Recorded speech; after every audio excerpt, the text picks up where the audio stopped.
What's up guys, and welcome back to Constrictor Kai, where on today's video I'm going to talk about why I left the hobby and what's bringing me back.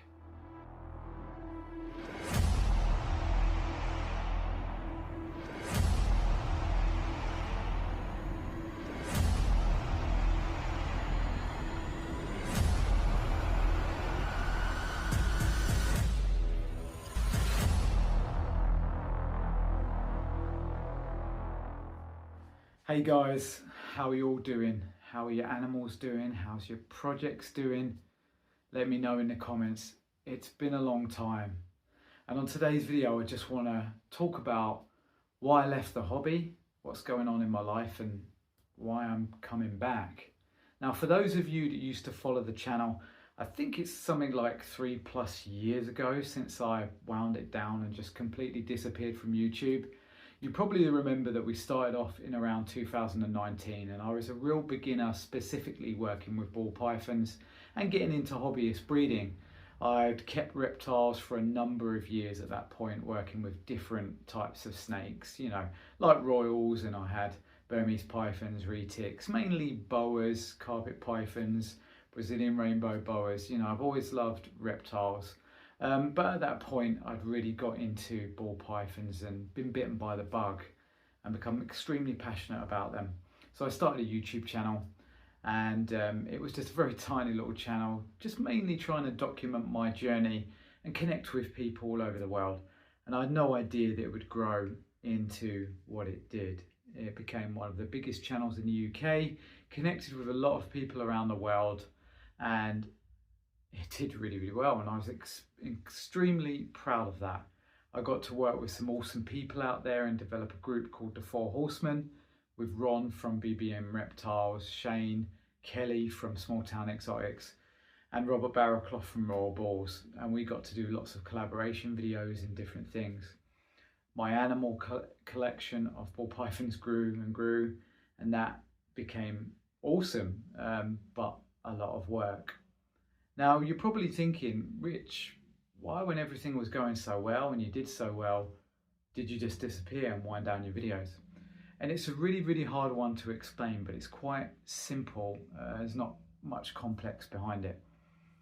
When I started off small, and I had this passion for this hobby, and it was my hobby, and it overtook everything in the end. Doing YouTube's a lot of work, social media, connecting with people, and then taking care of all your animals when your collection grows. There's a lot of work in it, and you can't underestimate that. But I also had a lot going on in my life. I've been a type 1 diabetic for over 30 years now, a full-time job.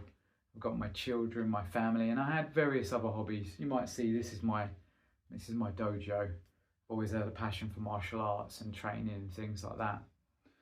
So I got to the point where everything got so big that I guess it became too much, and I knew that I was probably going to have to wind it down so I could go back to concentrating on my family, my job and my career, and my diabetes, because at that point when I was making all the videos, I wasn't actually in the greatest of health. I was doing all right, I was doing better than previous years, but I still wasn't there.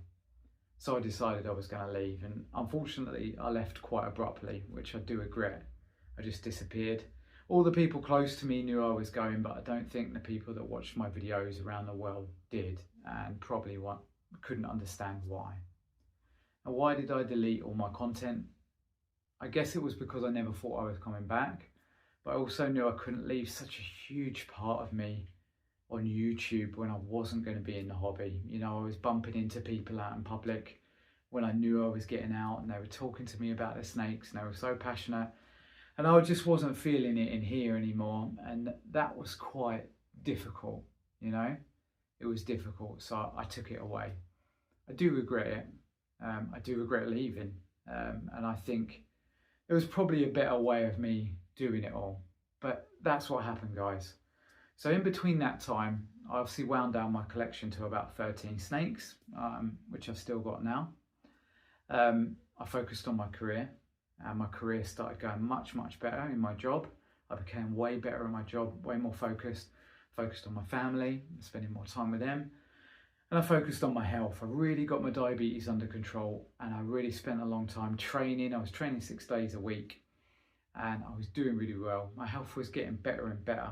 Things were going great until the start of this year.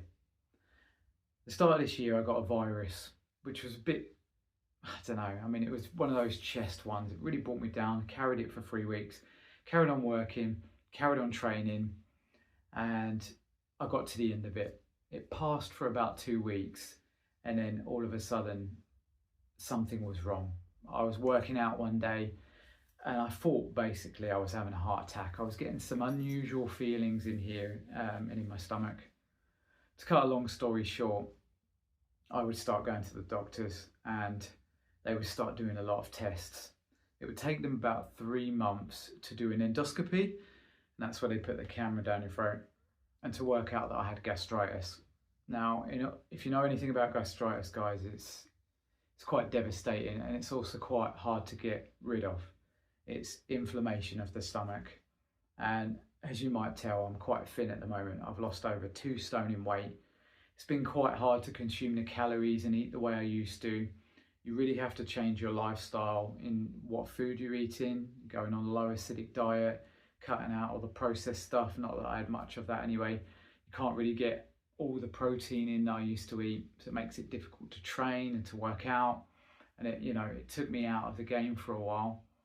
I'm still really battling with it now, trying to put weight on and trying to get the inflammation in my stomach to go down and try to heal. It's not easy, and there's no miracle drug for it, unfortunately. So it's a battle. Now, what good came out of this is I had to stop doing all the things I was doing. I had to stop my training, which I lived for, and I'm doing some small workouts, but they're tiny. I started doing a lot of walking and connecting back with nature, and it brought me back to the snakes. I started spending more time with the snakes again, and the passion started to come back. The fire started to light inside me, and I realised I'd made a big mistake by leaving, and that if I had had the hobby in my life when I came down with gastritis and got ill the way I have this year, I would have been much better off, because I would have had something to focus on, to take my mind off it, to keep me going, that wasn't all about being physical, like training does. So it's brought me back to the snakes, and slowly, bit by bit, week by week, that passion's been growing and growing and growing. And I've reconnected with some people out there. Number one, I want to thank Joe Tully from Tully's Outrageous Royals. I got in touch with Joe straight away. I hadn't spoke to him in ages, and it was like that for him. Without question, he was supporting me, he was behind me, and I'm already getting a new snake from him, as well as we're going to work some little collab things together with some projects. So thank you, Joe. I appreciate your friendship, mate. Thank you for offering that hand to pull me back in. And then there's people on a Discord group that I'm in with Joe that have just been fantastic on there. Rob Barrowclough from Royal Balls, who I also contacted via email. And again, we were picking up where we left off. So thank you, Rob, for your support. Same with Ron from BB&M Reptiles. And I'm slowly getting around everybody else now and trying to reconnect with some of the people I was closest to in the hobby, and they've all been fantastic. So thank you to anyone I've spoken to. So my aim now is to come back, to start all the way from the beginning. I don't have a lot in the way of equipment. I've made a tiny little incubator. Well, I actually made that last time round when I was going to just do things small. I'm going to keep things small, and I'm just going to grow it slowly. But my passion for the hobby's really come back. I'm watching all the videos now, looking at all the different morphs, and I just feel so excited over it. I've always loved reptiles, snakes, and ball pythons are just amazing for the genes that are out there. So guys, that's it. That's my story in a nutshell.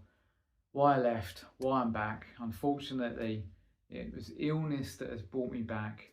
But it just shows what this hobby can do for you out there. I'm sure there's lots and lots of you that watch this video that suffer with different things in your life, and that this hobby and working with the snakes makes it just a little bit easier. And I intend to come back and start making videos again. And today is the start for me. Thanks for watching this video, guys. Please comment down below. It's good to see you all again, and I guess I'll see you on the next video that I make. Take care.